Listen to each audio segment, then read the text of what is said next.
ये वाला थ्योरी जो है, ये वाला थ्योरी तब तक सही है जब तक इंसान जवान है, लेकिन ये वाला थ्योरी जो है इसमें बीमार है, कुछ भी है, तो बंदा टॉयलेट यूज कर सकता है। तो इसलिए मैं सारा अस्सलाम वालेकुम नाजरीन, आज मैं आप लोगों के साथ दो चीजें शेयर करूंगा। बाथरूम दो मॉड्यूलर जो बनाने चाहते हैं हम, अटैच वाले बाथरूम मॉड्यूलर दो टाइप के बनते हैं। दोनों टाइप में से कौन सा सक्सेस है जो टॉप में आते हैं, वो दोनों चीज मैं आप लोगों को दिखाऊंगा। तो दोनों में कौन सा सक्सेस है, कौन सा सक्सेस नहीं है, किसमें क्या प्रॉब्लम है, किसमें क्या प्रॉब्लम नहीं है, ये चीजें मैं डिफाइन कर दूंगा आज। फर्स्ट पॉइंट, ये बाथरूम जो है हमारा है, ये है 9 बाई 9, 9 फुट बाय 9 फुट, ठीक है। और दूसरा जो है ये है 6 बाई 8 फुट। ये है 9 बाई 9 और ये है 6 बाई 8 बाथरूम। लेकिन यहां पे सवाल एक चीज का है, पहले हम 9 बाई 9 डिफाइन करेंगे। 9 बाई 9 जो बाथरूम हमारा है, इसमें आउटसाइड एक है या दो भी हो सकता है। आउटसाइड अगर कहीं कॉर्नर पर लेंगे तो दो साइड हमारा आउटसाइड आएंगे, अगर बीच में लिया तो हमारा एक ही साइड आउटसाइड आएगा। तो अब हमें करना कैसे है काम इसमें, लेकिन बनाने से जब हम ब्रिक वर्क करेंगे तभी तो जानना है ये चीज, अदरवाइज तब जाके मॉड्यूलर प्रॉपर बनेगा हमारा बाथरूम।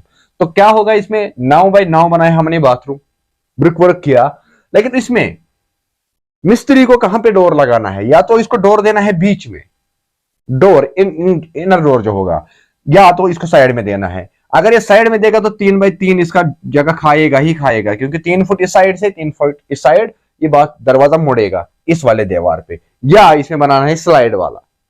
तो अगर ये बीच में देगा तो इसको स्लाइड डोर बनाना है इसका, ठीक है, जो लेटेस्ट है आज। और अगर अब रही बात इसकी विंडो की, पहली बात पे कर रहा हूं विंडो की, तो विंडो इसमें कैसे देना है, विंडो देना है पूरा इस दीवार से हटके यहां तक 3 फुट छोड़ना है, पूरा 36 इंची छोड़ के इसको यहां पे विंडो देना है। लेकिन कितना बड़ा विंडो देना है, सिर्फ 24 इंची का, 2 फुट का ही विंडो देना है। जब ये 2 फुट का विंडो देगा, हो गया 3 फुट और 2 फुट हमारा कितना हो गया 5 फुट हमारा हो गया इसमें बिजली, 5 फुट, ठीक है। 9 फुट का है ना बाथरूम, और ये 4 फुट जो बचेगा हमारा यहां पे 4 बाई 4 हमारा निकलेगा इसमें बाथ। 4 बाई 4 जब हम बात निकालेंगे इसमें, तो वो टोटल स्क्वायर अगर हम करेंगे तो वो 16 फुट का बात बनता है, यानी कि स्क्वायर में हमारा 16 फुट बन सकता है। फिर इसमें स्क्वायर भी कर सकते हैं हम, और राउंड शेप भी हम दे सकते हैं। लेकिन लेटेस्ट जो है वो राउंड में है, आजकल हर कोई पसंद करते हैं। तो ये लगेगा हमारा एनक्लोजर, ये 4 बाई 4 का जो रहेगा कोना, इस कोने में हमारा एनक्लोजर लगेगा जो ग्लास होता है।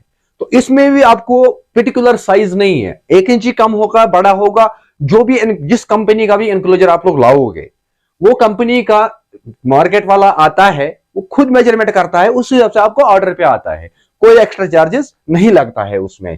तो हो गया आपको एनक्लोजर का मसला हल।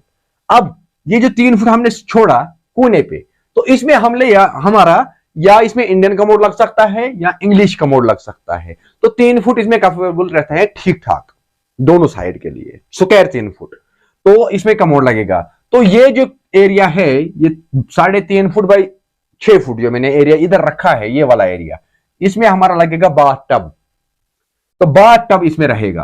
तो बाथ टब हमारा 3.5 फुट से 6 फुट तक खा सकता है नॉर्मली। 5.5 फुट का बाथ टब लाओ, उसमें 6 फुट तक हमारा आराम से जगह निकल सकता है, 2.5 बाई 5.5 फुट।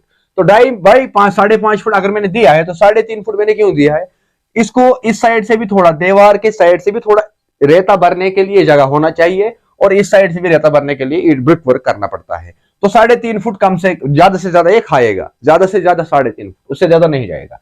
और इसके बाद हो गया इधर से हमारा 3.5 फुट ये वाला दीवार से, इसके बाद हमारा वॉश बेसिन का एरिया बचता है, हम जितना बड़ा बनाना चाहते हैं बना सकते हैं, कोई भी मसला नहीं है। अब सारा एंट्रेंस रहेगा, ये जो बीच वाला हमने यहाँ पे विंडो रखा है, तो ये विंडो हम आराम से ओपन और बंद कर सकते हैं, क्योंकि हमारा वो हेजिटेशन नहीं होगा। अब जाना है, टक्कर लगेगा, वो होगा, ये होगा, वो सारा झंझट हो जाएगा खत्म। इजी भाषा में समझा रहा हूं मैं आपको। अब इस वाले बाथरूम में हमें क्या है कि यहां पे हमें देना है, अगर इंडियन का मोड देना तो पी ट्रैप रखना है, अगर इंग्लिश रखना है तो प्लेन बेड देना है, ठीक है ना, वो प्लम्बर को पता होता है भाई को। लेकिन अब इसमें कितने फ्लोर ट्रैप लगेंगे? हमें लगेगा इसमें अब 1 2 3 फ्लोर ट्रैप लगेगा इसमें, ठीक है। ये वाला जो लगेगा इनक्लोजर के अंडर फ्लोर ट्रैप, ये प्लेन लगेगा, चाहे 3x3 लगा, 3x4 का लगा दो या 4x4 का लगा दो, कोई मसला नहीं। लेकिन यहां पे जो लगेगा, यहां पे ये वाला फ्लोर ट्रैप इस वाले कोने में, विंडो के साइड में, कमोड के सामने, तो इसमें लगेगा हमारा मल्टीपल फ्लोर ट्रैप। लेकिन सवाल यहां पे आपको थोड़ा सेटअप देना होगा कमोड के एरिया को, 3x3 जो एरिया है ये थोड़ा उठाना होगा। तो ये कोना जो रहेगा यहाँ पे, इसमें मल्टीपल फ्लोर ट्रैप रहेगा। मल्टीपल फ्लोर ट्रैप से क्या फायदा है हमारा? यहाँ पे ये जो आउटपुट और वेस्ट जो निकलेगा इसका, एक तो ओवरफ्लो और आउटपुट ये बाथ टब का निकलेगा, वो किस में कनेक्ट होगा हमारा? वो कनेक्ट होगा इस वाले फ्लोर ट्रैप में, ठीक है। हो गया ये मसला हल। अब यहां से पाइप जो आएगा वॉश बेसिन के लिए, अगर आपको वॉश बेसिन वॉल माउंट बनानी है तो फिर आपको फ्लोर ट्रैप लगाना ही है वहां पे मल्टीपल। अगर वॉल माउंट नहीं बनाना है तो फिर आपको मल्टीपल की जरूरत नहीं है। लेकिन ऑप्शन, अगर आपको वॉल माउंट रखना है, बोतल ट्रैप लगाना है उसमें, तो वॉल माउंट आपको बनाना ही बनाना है, मल्टीपल फ्लोर ट्रैप लगाना ही लगाना है, अगर आप लोग कामयाब प्लम्बिंग करना चाहते हो। तो हो गया ये प्लम्बिंग का मसला भी यहाँ पे हल। यहाँ पे जितने भी बड़ा वॉश बेसिन जगह होगा तो आराम से हो सकता है। ये फ्लोर में दिखा रहा हूं आप लोगों को ड्राइंग, और अब मैं दिखा दूंगा इसी के मुकाबले में 6x8 का। ये 6 फुट है इस साइड से और 8 फुट है इस साइड से, ठीक है, 8 फुट है इस साइड से। लेकिन मैं फिर लास्ट में बताऊंगा कि गलती किसमें क्या डिफरेंस रहता है। तो जब हमने यहां से 6 फुट है तो 6 फुट के यहां से हमने पहले मानो साइड में हमने दरवाजा दिया, क्योंकि दरवाजा मुड़ेगा इस वाली दीवार पे, 3x3 का दरवाजा दिया, ठीक है। 3x3 दरवाजा देने के बाद फिर ये वाला एरिया जो है, पहला वाला एरिया, इसमें हमारा निकलता है 6 फुट बाई 6 फुट 3 फुट निकलेगा हमारा एनक्लोजर, ठीक है। इसमें एनक्लोजर लगेगा आपको, ये वाला लकीर जो मैंने रखा है ये एनक्लोजर लगेगा, इधर इस एनक्लोजर का दरवाजा लगेगा एंटर होने के लिए। डजंट मीन आप डाइवर्टर इस वाले दीवार पे रखो, इस वाले पे रखो, इस वाले पे रखो, कोई मसला नहीं है उसका, मैं कॉमन बात कर रहा हूं। लेकिन यहां पे भी आपको बीच में ही देना है विंडो, खिड़की जो होगा वो बीच में ही होगा, छोटी वाली। और इसके बाद डोर यहां पे भी लग सकता है, बीच में भी लग सकता है, स्लाइड भी लग सकता है, कोई मसला नहीं। लेकिन इसमें क्या होता है कि बीच में आता है कमोड, चाहे आप इंग्लिश लगाओ, इंडियन लगाओ, वॉल हैंग लगाओ, जो भी लगाना है। लेकिन आता कहां पे है? बीच में।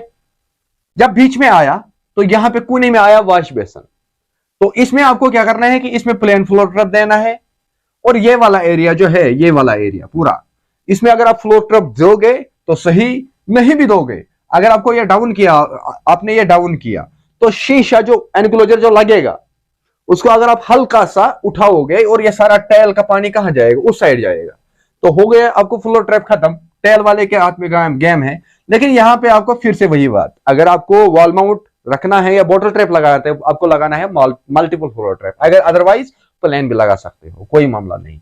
लेकिन अब बात यह है कि ये बाथ एरिया जो है हमारा, नहाने का एरिया जो है, जब हम ये 6x3 का करते हैं कैलकुलेट, तो ये निकलता है टोटल हमारा 18 फुट स्क्वायर, 18 फुट, और यहां पे निकलता है 16 फुट, 2 फुट का फर्क आता है। लेकिन बात में, लेकिन मामला एक चीज का होता है, अभी मैं यंग हूं तो अभी मैं आराम से EWC हो, इंडियन का मोड हो, यूरोपियन हो, हम उठ सकते हैं, बैठ सकते हैं, कोई मामला नहीं। लेकिन एक दिन आता है इंसान बूढ़ा भी हो जाता है ना, या हमारे घर में भी माँ बहन है, आपके घर में भी होगा, तो माँ बहन जब जिस टाइम पे प्रेगनेंसी होता है कि अटैच बाथरूम पर्टिकुलर होता है एक बंदे के लिए, एक दिन इस बंदे को शादी करना है, तो शादी के बाद इसकी बीवी हो या खुद वो लेडी हो, तो एक दिन इसको प्रेग्नेंट होना ही है शादी के बाद। तो शादी के बाद क्या होता है, प्रेग्नेंट के बाद, उस टाइम में क्या होता है कि उठना बैठना इंसान को मुश्किल होता है, सीधी सी बात है। तो उठने बैठने के मुश्किल होने के टाइम पे क्या करता है इंसान कि ये वाला दीवार पे या ये वाला दीवार पे इंसान सपोर्टर लगा सकता है। सपोर्टर दीवार पे एक हैंडल लगाता है जिसको सपोर्टर हम कहते हैं, तो वो सपोर्टर इंसान लगा सकता है उठने के लिए, या बूढ़ापन आता है तो सपोर्टर लगा सकता है। जब ये 2 कोना होगा, अगर कोने में होगा कमोड तभी लग सकता है, तो यहां पे सपोर्टर नहीं लगेगा, ये चीज है, यहां पे सपोर्टर आप नहीं लगा सकते। हाँ, अब आप बोलोगे कि मैं एनक्लोजर पे सपोर्टर लगाऊंगा, वो टफन होता है, तो अगर उसमें ज्यादा हम खींचेंगे तो वो टूट भी सकता है, टफन होता है, ठीक है। तो यहां पे ये वाला थ्योरी जो है, ये वाला थ्योरी तब तक सही है जब तक इंसान जवान है। लेकिन ये वाला थ्योरी जो है, इसमें बीमार है, कुछ भी है, तो बंदा टॉयलेट यूज कर सकता है। तो इसलिए मैं सारा प्लम्बरों या इंजीनियरों को रिक्वेस्ट करता हूं कि शॉर्ट टर्म के लिए ना सोचे, सोचना है ना तो लंबा सोचना है कुछ, क्योंकि मकान बनता है एक बार, पूरा एक इंसान पूरा जमा पूंजी खत्म करके और लोन निकाल के एक मकान बनाता है। उसके बाद ये इंजीनियर फेल निकला या ये प्लम्बर फेल निकला या कोई भी एक कारीगर फेल निकला तो परेशान होता है बेचारा। क्यों परेशान हो जाएंगे हम? अगर हम पैसा देते हैं तो क्यों हम काम सही नहीं करके देंगे, काम सही करके लेंगे। तो ये चीजें करना है। तो मेरे ख्याल से बेहतर आप लोगों को समझ आया होगा कि ये है 9x9 का बाथरूम और ये है 6x8 का बाथरूम। तो अब आप लोगों को इन दोनों बाथरूम में से कौन सा बाथरूम घर में बनवाना होगा, तो इस हिसाब से आपको पहले ही डिसाइड करना है कि जब मिस्त्री आता है हमारे घर में ब्रिक वर्क के लिए, तभी आप लोगों को बाथरूम का साइज देखना है, तभी प्लम्बर को बुलाना है। वो पहले ही देखेगा कि कहां पे क्या रखना है, मुझे अपने हिसाब से वो उसको बोलेगा कि ब्रिक वर्क कैसे करना है, कहां पे आपको छोटा सा विंडो रखना है, कहां पे आपको छोटी सी अलमारी रखना है, वो सारा प्लम्बर डिफाइन करेगा, जहां पे इंजीनियर भी नहीं होगा। क्योंकि प्लम्बिंग इंजीनियर अलग होता है और सिविल इंजीनियर अलग होता है जो कंस्ट्रक्शन के रिलेटेड होता है। लेकिन कुछ जगहों पे क्या होता है कि मल्टीपल चलता है, एक प्लम्बर है या मिस्त्री है, मिस्त्री क्या कहता है कि मैं हूं मल्टीपल इंजीनियर, लेकिन मल्टीपल इंजीनियर नहीं होता है। इंसान प्रोफेशनल होता है किसी एक काम में, एक काम में ही इंसान प्रोफेशनल होता है। तो इसलिए मेरी रिक्वेस्ट है, इस वीडियो बनाने का पूरा मकसद है मेरा, जहां पे भी पहले ही नई कंस्ट्रक्शन बनाने के लिए सोच रहे हो आप या बनाने जा रहे हो, तो आपको क्या करना है कि first of all plumbing engineer को ही बुलाना है। प्लम्बिंग इंजीनियर जब आपको सजेस्ट करेगा टाइम टू टाइम, अभी जाके आपका जो आपकी प्रॉपर्टी है, जो आपकी संपत्ति है, वो सक्सेस रहेगा और उसका लुक भी अच्छा रहेगा इंटीरियर का। तो हम क्या करते हैं कि हम पहले बनाते हैं, उसके बाद बुलाते हैं कारीगरों को, तो ये चीजें सही नहीं रहता है। नतीजा क्या निकलता है, फिर प्लम्बर भी परेशान और घर वाला तो होता ही है। तो ये वीडियो में, इस वीडियो के जरिए से यही मेरा एक मकसद थी, एक मोटिवेशन देनी थी एक पब्लिक को कि हमें क्या करना है। तो इसके बाद कल की वीडियो में कुछ और करूंगा ट्राई, जो भी आपको अच्छा लग रहा है ना, जिस चीज पे आपको वीडियो बनाना है तो आप मुझे बता सकते हो, मगर सिर्फ और सिर्फ प्लम्बिंग के ही रिलेटेड। तो मैं अपने यूट्यूब चैनल पे वो वीडियो आपको प्रोवाइड कर दूंगा या फेसबुक पेज पे। लेकिन चलते चलते एक ही रिक्वेस्ट है मेरी यूट्यूब चैनल को भी सब्सक्राइब कर लो अगर नए देख रहे हैं तो, और फेसबुक पेज पे भी चल रहा है मेरा नाम द आलमदार प्लम्बर्स के नाम से, वहां पे भी जाके सब फॉलो करके रखो, ताकि नया कुछ अपडेट आएगा सबसे पहले आप लोगों को मिलेगा। तो ढूंढने की जरूरत नहीं पड़ेगा और अवेयर रहोगे सबसे पहले। फिलहाल मिलते हैं किसी एक वीडियो में, फिलहाल दीजिए अपने भाई को इजाजत। अल्लाह हाफिज।